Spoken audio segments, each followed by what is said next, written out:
Hi, welcome to Mindful Conversations. My name is Greg Dwyer. My guest today is a good friend. Her name is Fran Clem. Today we're going to talk about the topic of creativity as it ties into having a healthy lifestyle. Fran, thanks for being on the broadcast. Thanks for having me. So how did you get interested in art, and how did you connect the dots with a healthy psychology? I've been an artist my whole life. The first time I had an exhibit was I was 5 years old in a museum in Davenport, Iowa.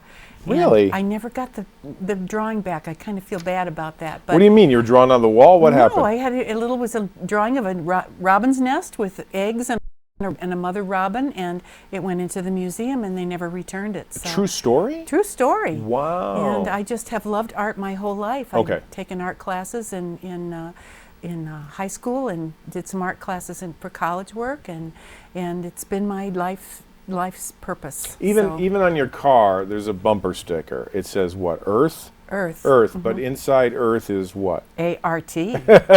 Art. Necessary. You can't have Earth without art. So, that's good. You can't have Earth without art. Now, why do you think that? Why do you believe that? Because I think that everyone is a complex being. We have a body, we have a mind, and we have a spirit. Okay. And we nurture our bodies with food and exercise, and minds with reading and education.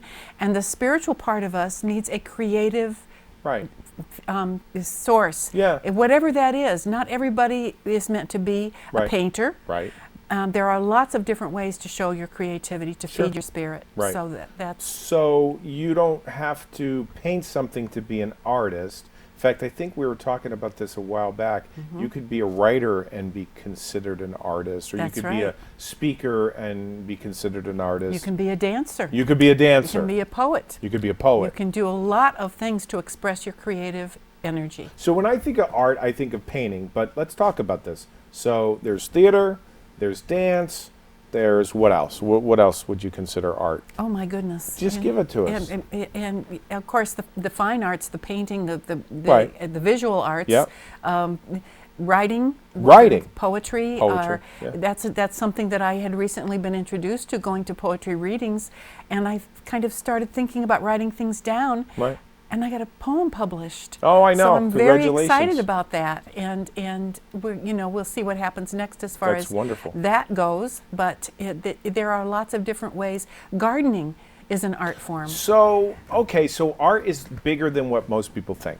It's a word that isn't limited to a paintbrush on a paper. See, when I think of art, I'm thinking, you got this person.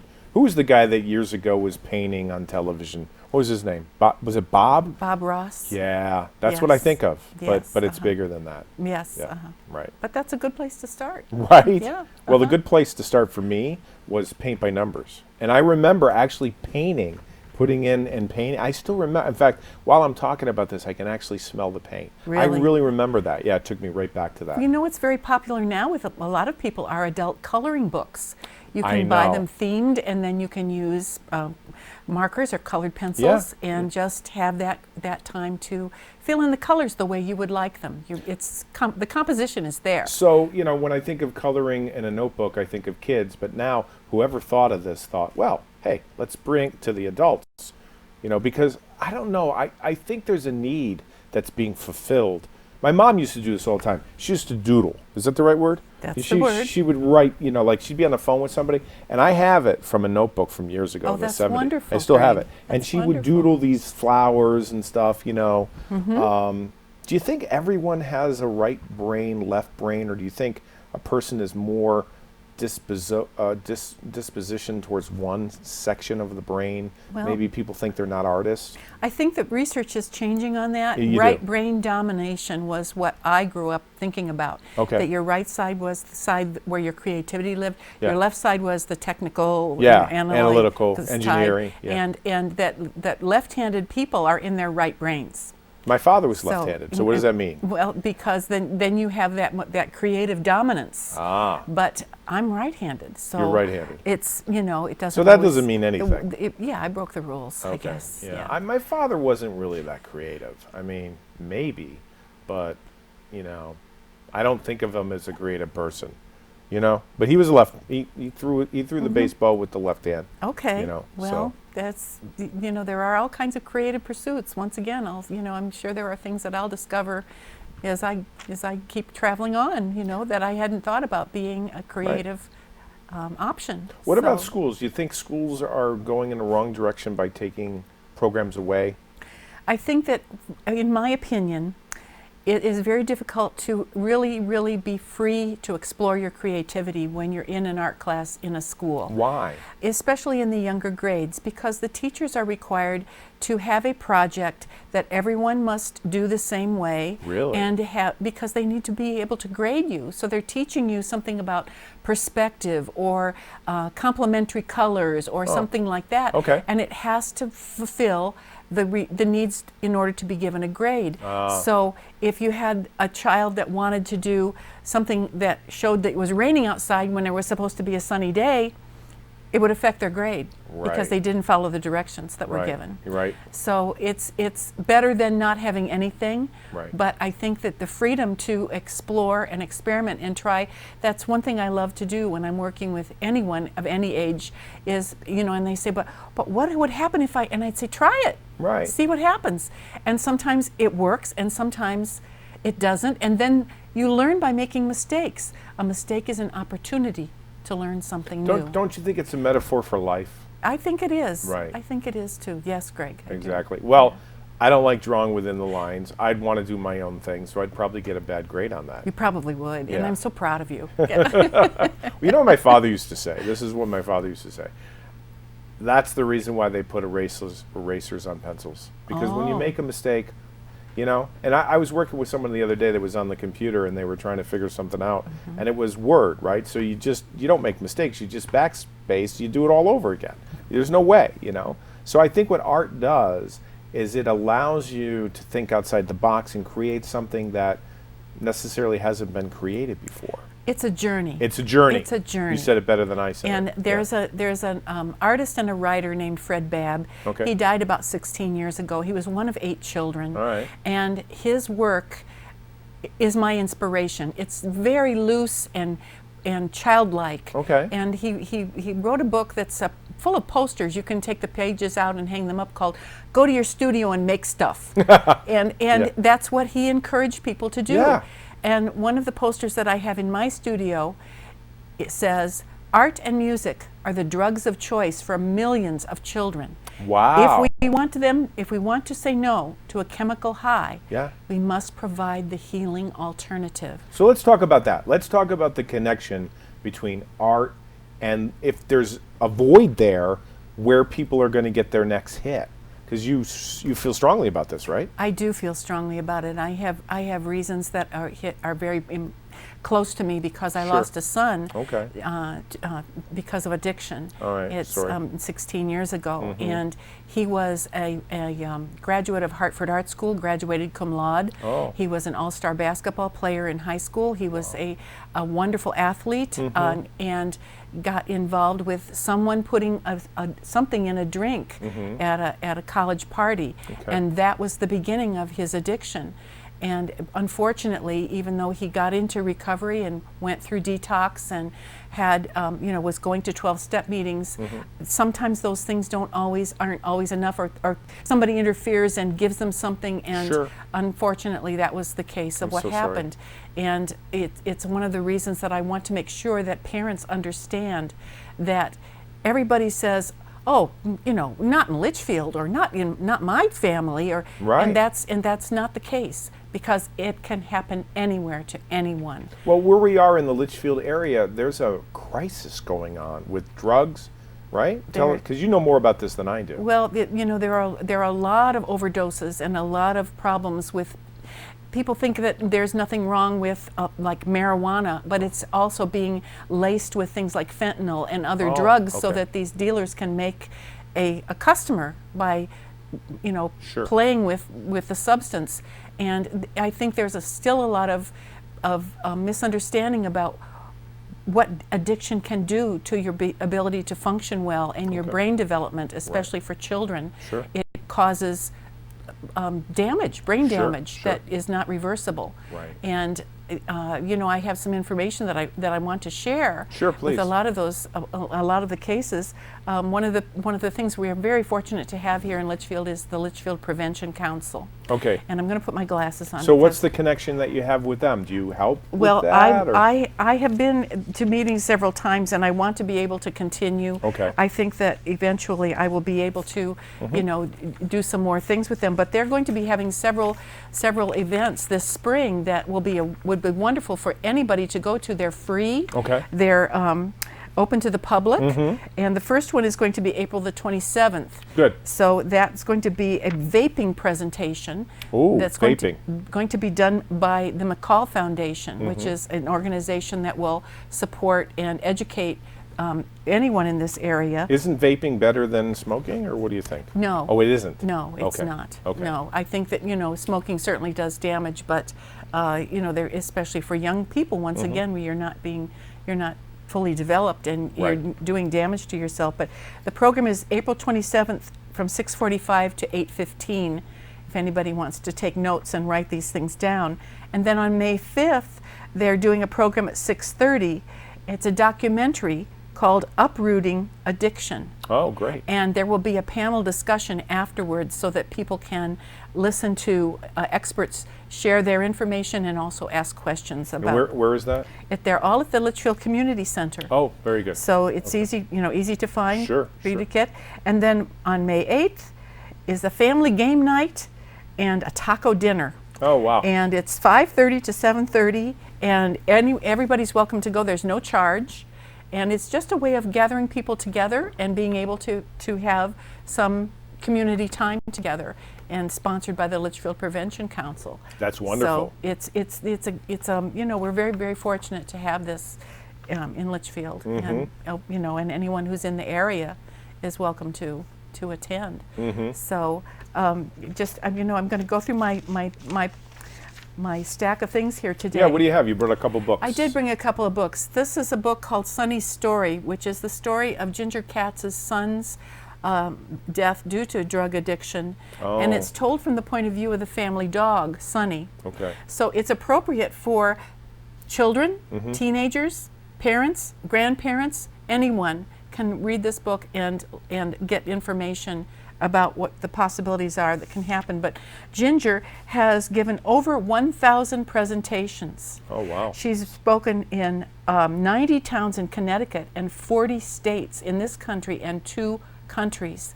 She has dedicated her life to educating people about the dangers That's of wonderful. drug use. That's wonderful. So I'm so sorry that happened.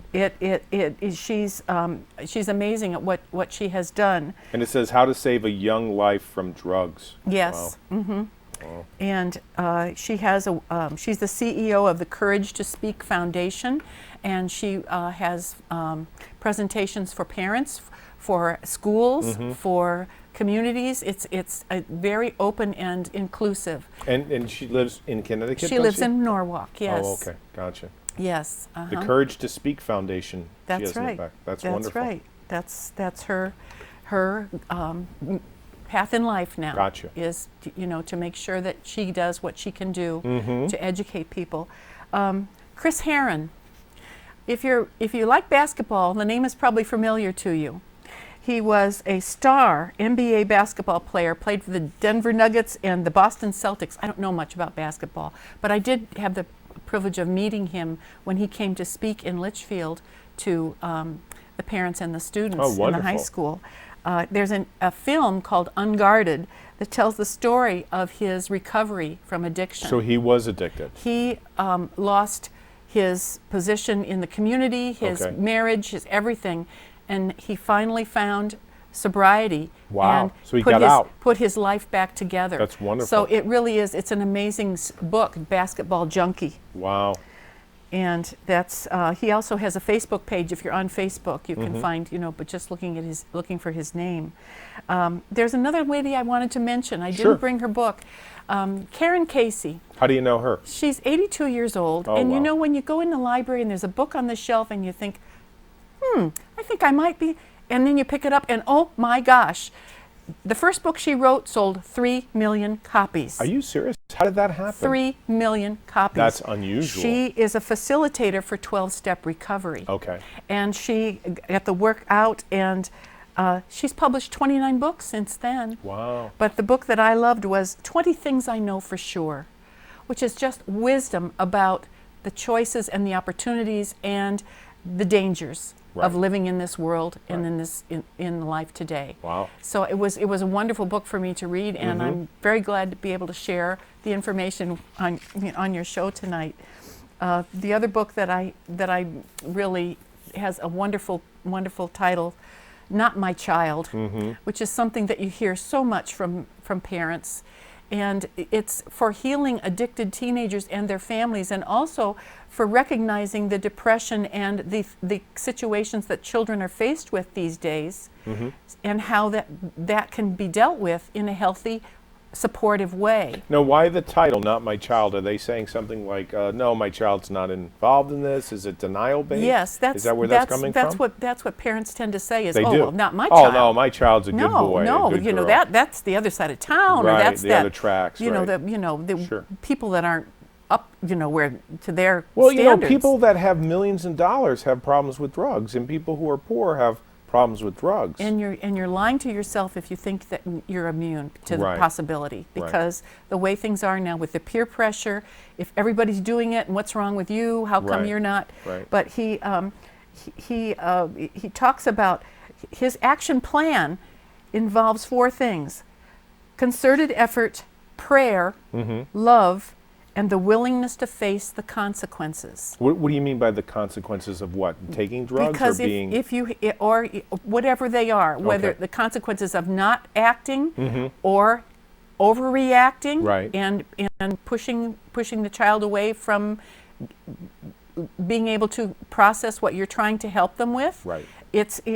But it's a wonderful, wonderful book. Wow. Have you ever met him or heard him? He's on television occasionally. He's on the staff of Dr. Phil McGraw. Right. And he does a lot of advising, and has a business in Texas that deals with brain development and brain injuries and addiction problems. So he's, it's a wonderful book for parents to read, just to get educated about what the possibilities might be and how to handle them in a way that won't turn your child away and will get you some good results. How much of this do you think is genetic, or how much of this do you think is just picked up by peer pressure?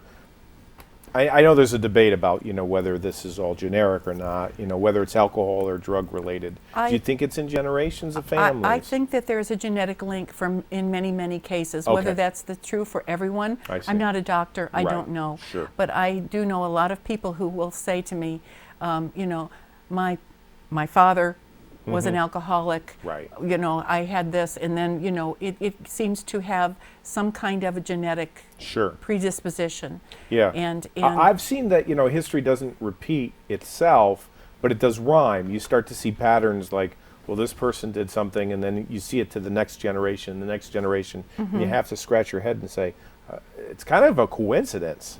Or not. Or not. Yeah. And with the way the world is today, with all the pressure and oh, it's just a little pot, or you can do this and it won't bother you, and it's not true. And it's sucking young people in, especially because of the social pressure to be part of the group. Right. And it's taking us in very bad direction. Well, let me put you on the spot.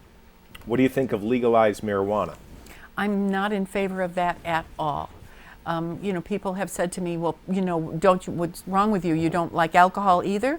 And I thought, for certain people, alcohol is a problem. You have to know whether you are predisposed to having an addiction problem.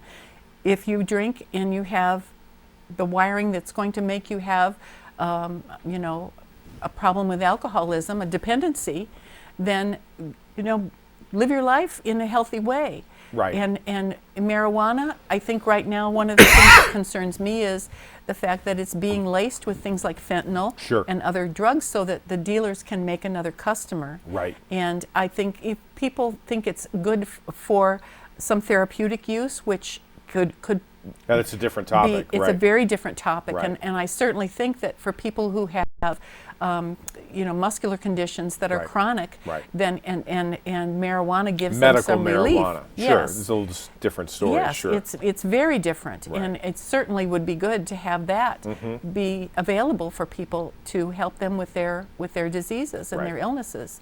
But as a recreational pursuit, I'm not in favor of that. Right. I'm not in So favor of talk that. a little bit about your work in your home and what you've done with the clients. Do you call them clients? Because I know people have come to your house and you have a studio in your house and you're teaching and you're getting letters and contacts from people that you worked with 20, 30 years ago, right? Yes. Yeah, it's amazing. So tell us a little bit about how you started that and how that I was working in the school system. Okay. And one of the things I was doing as a paraprofessional was running an activity that ran opposite the children's lunch hour. So when this one group was at lunch, the other group would have another activity. And I always loved doing some kind of art project. Right. So there was a school secretary that said to me, "Did you ever think about teaching?" And I thought, "Who, me?" and there was a young man who had inquired if his mother had asked at the school if there was anybody that taught art. So he came and we sat at my dining room table, and pretty soon his sister came, and then a couple other children found out, and my daughter went away to school, so I took her room and made it into a little studio. Nice. And then that got to be so crowded and so busy that I took over the lower level, the basement of our house. So I have a beautiful, wonderful, large space now, and I love working with people of all ages. I have a group that I call Creative Chrysalis, and it's for adults. Of course you can fly. And what does that mean? Well, because if you're in a chrysalis, you're enclosed. Oh, you're, yes. You're not, Right. but you can fly, but the cocoon has Right. to go. Right. So people that come in that say, "I don't mean art," and I'm just, and then That's funny, isn't it? I'm not an artist. I've seen it, yeah, I'm not Right. an artist. I can't draw, and then I give them, I talk a little bit, and sometimes I have a short video, Right. and then they start making marks, and all of a sudden you can just see their body relax and their faces smile, and they enjoy it. Doesn't it start with a line? We could. Right, or a curve. Starts with a dot. It starts with a dot. Starts Okay. with a dot. So it starts with a dot. Yes. Okay. So I'm looking at. Can you make a dot? Can you make a dot? I'm looking at this. I don't know if we can get a close up of this. Yeah, I think we can. So this is what is Mandala. Mandala. Mandala. So this is. Tell us the history of this. You created this. So tell us the created history. that. Well, it's something that it's what I really enjoyed doing recently. A lot of different things. There are 8 sections, and every other one is the reverse of the design. In the original, the first one, there's a hidden word in there. So inside of this Yes. is a word. So. And that's one of the more complex ones that I have ever done. I have looked at this for hours, and what does it say? Can you tell us? 13 letters. 13 letters. I'd like to buy a vowel. I don't know. What is it? Can you see the? Okay, it says abracadabra. Abracadabra. Abracadabra, which is Aramaic for. yeah. I speak as I create, or I create as I speak. Yes. That's wonderful. So the word is hidden in here. That's right. How did you do this? Like, how did you create this? That's what I want to know. It's a process. It is a you process. start with one of the eighths, and you make a design, and then the next section is the reverse, the mirror image of Okay. that. Oh, very nice. And it goes all the way around the shape until you have an octagon. Wow. So it's been a lot of fun. There are lots of different words that I have done. What words have you done for folks, business people, people that own, I don't know, salons or whatever? I mean, what have they asked you to do? Oh for my them? goodness, I couldn't even begin to think. I know I did one that said magic. You did one for me that Yes. says magic, yes, And which I I did love. I one- have in my living room. And I did one that said poet, Poet. What about hope or love or? faith, hope, and love. Oh, you did? I've done Okay, so faith, 3 hope, and different love. ones. Yes. Okay, excellent. Inspire, Inspire. travel. You did travel? yes. Who'd you do that for? That's still going into an art exhibit in April, I think. Okay, gotcha. Yeah, All right. Our friend Steve. And friend Steve. Steve Shapper. He's doing Yes, talk a little bit about that. You're going to be involved with that. It's wonderful. I was so glad that you introduced me to your friend Steve, and he's going to have a wonderful gallery space above Krabby L's seafood restaurant in Thomaston, and it's not easy for an artist sometimes to find a place to show work. Right. So this is going to be a wonderful new venue for a lot of people. And we were talking to him the other day, communicated, and he asked me if I knew any sculptors. Oh, really? So I thought, well, you do, right? Yes. People that do absolutely. Pottery and. So I've passed the word along to people that do three-dimensional things as well as frame. So let me do this. I want to show you something. You tell me if you think this is art. And show me. I think I have a pen here. I'm going to need a couple things. I'm going to need a marker. And your name is Francis, but I'm just going to put Fran. Yes, that works. It's easier. That's fine. So there we go, right on the back there, Fran.